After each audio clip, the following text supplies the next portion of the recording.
আসসালামু আলাইকুম। France Italy সীমান্তে আটক 10,000-এরও বেশি অভিবাসী।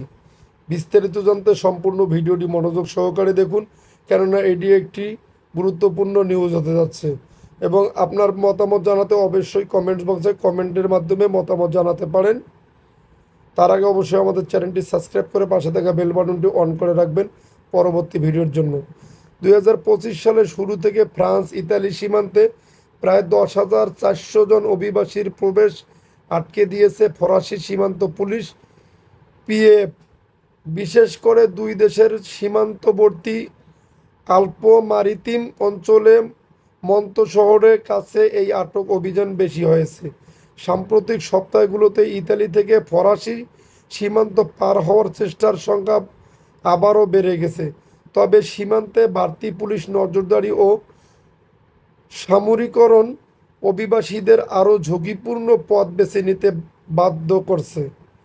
স্থানীয় প্রেফেকচুরের প্রেফে বা প্রধান লরৌ হুতিও ফরাসি দৈনিক লো ফিগারোকে জানান, বছরের শুরু থেকে প্রায় 10,400 জন অভিবাসীকে আটক করা হয়েছে। তিনি বলেন, গত 8 মাসে আটক অভিযান কিছুটা 8% কমেছে, কিন্তু অভিবাসন প্রবাহ এখনও খুবই বেশি। গড়ে প্রতি সপ্তাহে 200 থেকে 300 জনকে আটক করে আবার ইতালিতে ফেরত পাঠানো হচ্ছে। তার দাবি, গত 3 সপ্তাহ ধরে আবারও আটকের সংখ্যা বেড়েছে।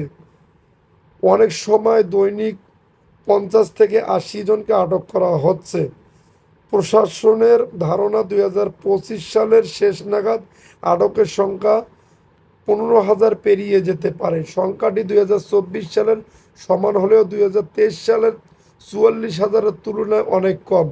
তবে এই সংখ্যাগুলো কিছুটা বিভ্রান্তিকর, কারণ অনেক অভিবাসীকে একাধিকবার আটক ও ফেরত পাঠানো হয়।